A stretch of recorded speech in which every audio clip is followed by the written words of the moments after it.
Bonjour tout le monde. Petite vidéo qu'on va consacrer aux propriétés intégrales des fonctions paires et impaires et comment ces propriétés vont influer sur le calcul des coefficients des séries de Fourier. Alors, premier point, on va voir l'intégration d'une fonction impaire sur un intervalle symétrique. Qu'est-ce que j'appelle intervalle symétrique? C'est un intervalle, donc moins alpha alpha, où alpha est une constante réelle strictement positive. Donc si je veux calculer cette intégrale-là, f c'est une fonction impaire, donc de moins alpha alpha f de x dx, qu'est-ce que je fais? Je partage l'intervalle d'intégration en deux. Donc je vais dire c'est l'intégrale de moins alpha à 0 f de x dx, plus l'intégrale de 0 à alpha f de x dx. Après, qu'est-ce que je vais faire? Je vais faire un petit changement de variable pour cette intégrale-là. Alors le changement de variable que je vais opérer, je vais poser y égale moins x. Donc dy, ça sera moins dx. Et je vais remplacer x par y. Très bien. Donc cette intégrale-là, qu'est-ce qu'elle devient? Je vais remplacer x par sa valeur. Donc x, ça sera moins y. Et je vais remplacer dx par moins dy. Alors moins dy, je vais poser le moins ici. Alors, si mon x varie de moins alpha jusqu'à 0, y qui est égal à moins x va varier de alpha jusqu'à 0. Okay? Cette intégrale-là ne change pas. Maintenant, je vais utiliser le fait que ma fonction est impaire. Si ma fonction est impaire, qu'est-ce que ça veut dire? Ça veut dire que f de moins y, c'est moins f de y. Et donc, vous avez un moins qui va sortir avec ce moins-là, qui va disparaître. Donc, vous aurez un plus. f de moins y étant égal à moins f de y. Donc, je me retrouve avec l'intégrale de alpha jusqu'à 0, f de y dy. Prochaine étape, l'intégrale de alpha jusqu'à 0, f de y dy, c'est moins l'intégrale de 0 à alpha, f de y dy. Mais cette intégrale-là, c'est la même chose que celle-là. Et donc, quand je fais moins cette intégrale plus ça, je me retrouve avec 0. Donc, première propriété d'intégration d'une fonction impaire sur un intervalle symétrique à retenir, c'est que si j'intègre une fonction impaire sur un intervalle symétrique, donc de moins alpha alpha f de x dx, si f est impaire, cette intégrale-là est égale à 0. On va voir maintenant une interprétation géométrique. Alors là, j'ai pris un exemple très simple d'une fonction symétrique. La fonction, c'est x. Donc là, j'ai tracé y égale x. D'accord? Et j'ai envie d'intégrer de moins 1 à 1 x dx. L'intégrale, si je l'interprète d'un point de vue géométrique, si j'intègre de moins 1 à 1, en réalité, je vais intégrer la fonction x et je vais calculer la surface qui est délimitée par y égale x, y égale 0 et x égale moins 1, les bornes de mes intégrales, et x égale 1. Maintenant, qu'est-ce que vous remarquez? La surface de ce triangle est égale à la surface de celui-là. Par contre, cette surface-là, cette intégrale-là sera positive, mais cette intégrale-là sera négative. Et donc, c'est ce qui fait en fait que la somme des deux sera égale à 0. Géométriquement, il faut penser à ça quand vous essayez d'avoir une intuition. Pourquoi l'intégrale d'une fonction impaire est égale à 0? Donc, j'ai deux surfaces, les mêmes, mais une sera orientée positivement, l'autre orientée négativement, et donc la somme des deux sera égale à 0. Donc là, l'intégrale de moins 1 à 0 de ça, en fait, c'est moins cette intégrale-là. Ok? Maintenant, on va faire la même chose, mais pour une fonction paire. Qu'est-ce qui se passe si j'intègre une fonction paire sur un intervalle symétrique? Alors, on rappelle, une fonction paire, elle vérifie quoi? Elle vérifie f de moins x égale f de x. Je vais faire le même calcul que tout à l'heure. Donc, intégrale sur un intervalle symétrique, de moins alpha alpha f de x dx. Je coupe mon intégrale en deux. Donc, intégrale de moins alpha à 0 f de x dx, plus intégrale de 0 à alpha f de x dx. Ok? Pardon. Alors, je refais le même changement de variable que tout à l'heure. y égale moins x, donc dy, c'est moins dx. Je remplace. Qu'est-ce que je vais obtenir? À la place de f de x, j'aurai f de moins y, parce que x c'est moins y. Et à la place de dx, j'aurai moins dy. X varie de moins alpha à 0. Donc y égale moins x va varier de alpha à 0. Maintenant, je vais appliquer le fait que f est une fonction paire. Si f est une fonction paire, f de moins y c'est quoi? C'est égal à f de y. Et donc cette intégrale-là, elle devient l'intégrale de alpha 0 moins fy dy. Le reste ne change pas. Okay. Prochaine étape, qu'est-ce que je fais? C'est inverser ces deux-là. Donc je vais intégrer de 0 à alpha.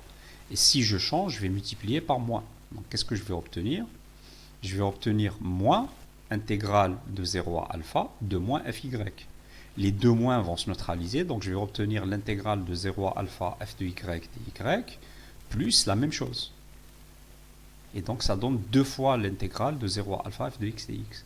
Donc deuxième propriété de l'intégration d'une fonction paire sur un intervalle symétrique à connaître, c'est que c'est deux fois l'intégrale sur une moitié de l'intervalle. Et ça peut vous faciliter les calculs quand vous calculez les coefficients de la série de Fourier. Dans pas mal de cas, il y a des intervalles symétriques de ce type. Et si vous savez que ce qu'il y a sous le symbole d'intégration, c'est une fonction paire, vous pouvez utiliser ça.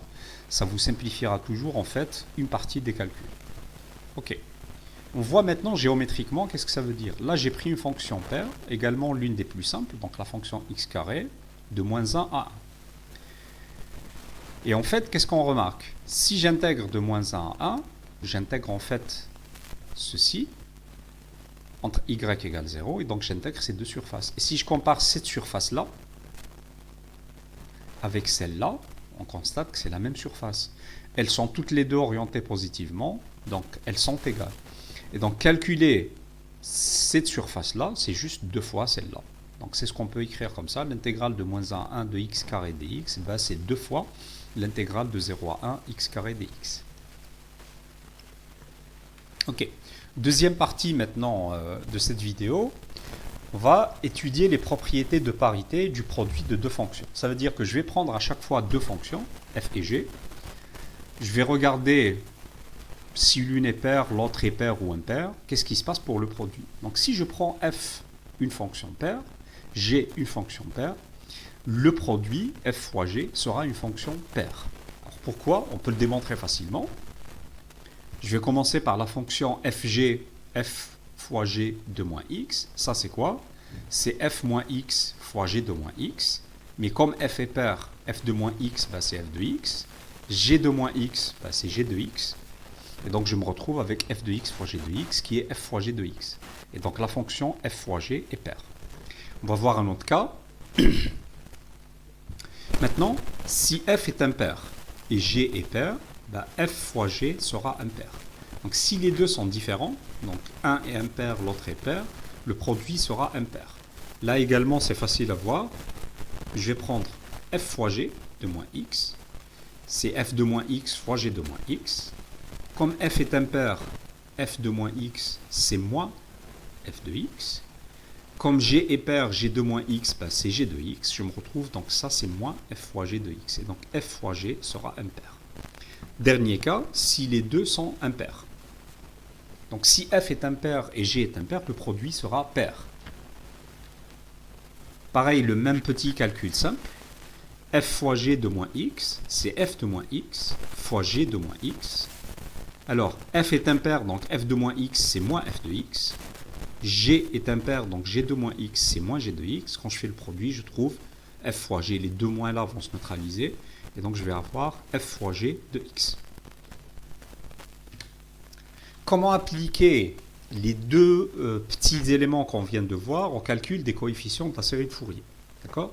Premier cas, si vous calculez les coefficients de la série de Fourier et vous avez une fonction f qui est paire. Alors, on rappelle que les coefficients de la série de Fourier sont donnés par ces formules-là. Donc, A0, 1 sur t intégrale de alpha, alpha plus t, f de x dx. AN, c'est 2 sur t intégrale de alpha, alpha plus t, f de x cosinus n oméga x dx. Et Bn, c'est la même chose, mais avec sinus. Alpha, vous pouvez le prendre comme vous voulez. L'essentiel, c'est que la longueur de l'intervalle d'intégration soit égale à votre période. Ici, la période, c'était. Okay? Donc, on revient au cas où f est paire. Si f est paire, qu'est-ce qui se passe? F est paire, la fonction cosinus est une fonction paire.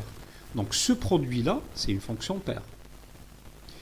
Si f est paire, la fonction sinus est impaire. Donc ce produit-là, c'est une fonction impaire. Et là, je vais m'en servir pour ne pas calculer B1. On va détailler un petit peu ça. Alors, si f est paire, alors la fonction, donc si f de x est paire, f de x fois sinus n oméga x est impair. Donc rappelez-vous ce qu'on a vu tout à l'heure. Donc celle-là, elle est impaire, celle-là, elle est paire, donc le produit est impair. Mais si le produit est impair, ben, j'ai le droit d'intégrer sur un intervalle symétrique. Quand je calcule le coefficient de Fourier, l'essentiel c'est qu'il soit de période t. Donc de moins t sur 2 jusqu'à t sur 2. F de x fois sinus n oméga x. J'applique le fait que ce qui est sous le signe de l'intervalle d'intégration est impair pour dire directement que cette intégrale-là vaut 0.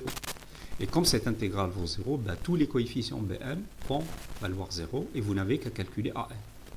Maintenant, pour An aussi, vous pouvez vous servir du fait que f est pair. Donc si f de x est pair, qu'est-ce qui se passe? Cette fonction-là est paire également.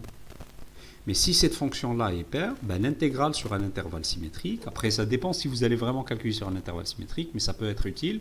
Donc l'intégrale sur un intervalle symétrique, ben, c'est 2 fois l'intégrale juste sur la moitié de votre intervalle.